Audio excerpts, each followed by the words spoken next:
بسم اللہ الرحمن الرحیم نحمده ونصلی علی رسولہ الکریم اما بعد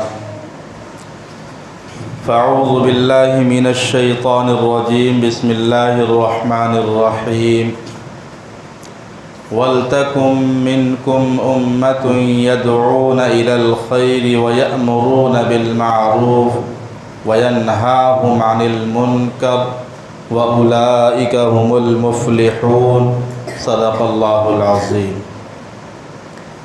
عزیز بچوں، مولانا سید ومیز احمد ندوی صاحب دامت برکاتہم تشریف لانے والے ہیں۔ ان کے آنے تک ایک دو واقعہ میں آپ کو سیرت کی روشنی میں سناؤں گا۔ جیسے ہی مولانا تشریف لے آئیں گے میں اپنی جگہ پہ جا کر کے بیٹھ جاؤں گا، جب تک آپ لوگ اطمینان سے بیٹھیے، باتیں نہ کیجیے اور غور سے بہت دلچسپ اور بہت مشہور واقعہ ہے سیرت النبی سے متعلق میں آپ کو سناتا ہوں۔ نبی پاک صلی اللہ علیہ وسلم جب 12 سال کے ہوئے تو اپنے چچا ابو طالب کی کفالت میں تھے۔ چونکہ آپ پیدا ہونے سے پہلے آپ کے والد محترم کا انتقال ہو گیا تھا، اور جب 6 سال کی عمر آپ کی ہوئی تو والدہ کا انتقال ہو گیا، اور جب آپ 8 سال کے ہوئے تو آپ کے دادا عبد المطلب کا انتقال ہو گیا۔ تو اس کے بعد نبی پاک صلی اللہ علیہ وسلم اپنے چچا ابو طالب کی کفالت میں آ گئے۔ عبد المطلب جو حضور کے دادا تھے، انہوں نے انتقال سے پہلے اپنے بیٹے ابو طالب کو بلا کر کے کہا کہ میں 110 سال کا ہو گیا ہوں۔ عبد المطلب کی جو عمر ہے وہ 100 سال اور 10 سال، یعنی 110 سال کا ہو گیا ہوں۔ اب شاید میری زندگی وفا کرے نہ کرے، پتہ نہیں آئندہ ہم زندہ رہیں یا نہ رہیں، تو اس لیے ابو طالب سے کہا کہ ہمارے اس پوتے محمد صلی اللہ علیہ وسلم کی دیکھ ریکھ کرنا، ان کی کفالت کرنا، اور ان کی حفاظت کے لیے اور ان کے لیے جان کی قربانی بھی دینی پڑے تو دے دینا۔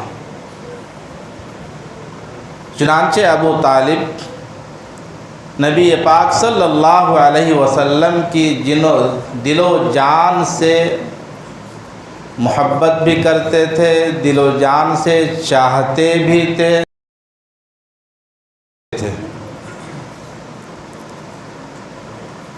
جب 12 سال کے ہوئے، حضور جب 12 سال کے ہوئے تو اس موقع پر ابو طالب تجارت کی غرض سے ملک شام جانا چاہ رہے تھے۔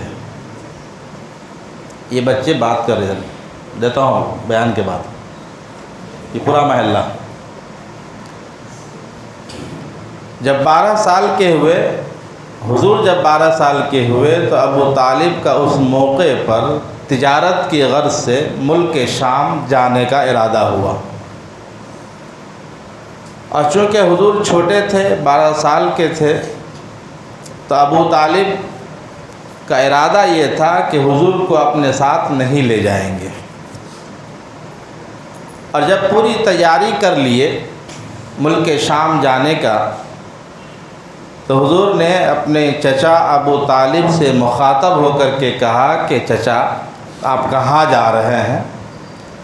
مجھے چھوڑ کر کے، مجھے تنہا چھوڑ کر کے آپ کہاں جا رہے ہیں، جبکہ آپ کو معلوم ہے کہ میرا کوئی نہیں، نہ ماں ہے، نہ باپ ہے، نہ دادا ہے، ابھی صرف آپ ہی ایک میرے سہارا ہیں، پھر آپ مجھے تنہا چھوڑ کر کے آپ ملک شام جا رہے ہیں، میں بھی آپ کے ساتھ چلوں گا۔ اور اصرار کیا حضور نے کہ میں بھی آپ کے ساتھ چلوں گا، میں اکیلا یہاں پہ نہیں رہوں گا۔ تو حضور کے اصرار کے بعد ابو طالب تیار ہو گئے۔ ابو طالب نے تو پہلے کہا کہ سفر لمبا ہے، سفر میں تکلیفیں ہوتی ہیں، دشواریاں ہوتی ہیں، پریشانیاں ہوتی ہیں، آپ کو دقت ہو جائے گی، اس لیے میں آپ کو اپنے ساتھ لے جانے کے ارادے میں نہیں تھا۔ لیکن جب بے حد اصرار ہوا تو ابو طالب تیار ہو گئے حضور کو اپنے ساتھ ملک شام تجارت کے لیے ایک قافلے کی شکل میں یہ لوگ مکۃ المکرمہ سے ملک شام جانے کے لیے نکلے۔ جاتے ہوئے راستے میں کئی راہبوں سے ملاقات ہوئی، ابو طالب کی اس قافلے والوں سے، اور ہر راہب حضور کو غور سے گھور گھور کر دیکھتا تھا، چونکہ پہلی کتابوں کے اندر، آسمانی کتابوں کے اندر یہ باتیں درج تھی کہ ایک پیغمبر آنے والا ہے جو ایسا ایسا ہوگا۔ تو یہودی وغیرہ اور راہب وغیرہ غور سے دیکھتے تھے۔ چنانچہ بصرہ ایک مقام ہے ملک شام کے اندر، بصرہ یہ قافلہ ابو طالب وہاں پہنچ گئے۔ ایک جگہ پہ پڑاؤ ڈالا آرام کرنے کے لیے، کھانے پینے کے لیے، چونکہ پہلے زمانے میں جو سفر ہوا کرتے تھے اونٹوں سے یا پیدل، تو وہ لوگ راستے میں رکتے تھے آرام کرنے کی غرض سے، کھانے پینے کی غرض سے۔ چنانچہ یہ قافلہ بصرہ پہنچ کر کے ایک درخت کے نیچے آرام کرنے کی غرض سے اپنا سامان رکھ کر کے بیٹھ گئے، اور وہیں پر کچھ دور کے فاصلے پر ایک راہب رہتا تھا جس کا نام بحیرہ بھی کہتے ہیں، بحیرہ بھی کہتے ہیں۔ بحیرہ راہب وہاں پہ رہتا تھا، اور ملک عرب سے ہمیشہ قافلہ وہاں سے گزرتا تھا، لیکن کبھی وہ راہب کسی قافلے والوں سے نہ بات کرتا، نہ اس کی طرف متوجہ ہوتا، نہ اس کا کچھ خیال رکھتا، کچھ بھی نہیں۔ لیکن اس مرتبہ وہ راہب باہر نکل کر ان قافلے والوں سے کہا کہ آج میرے یہاں تمہاری دعوت ہے، اور اپنے لوگوں سے کہا کہ ان مہمانوں کے لیے، قافلہ والوں کے لیے کھانے کا انتظام کیا جائے۔ چنانچہ کھانے کا انتظام کیا گیا۔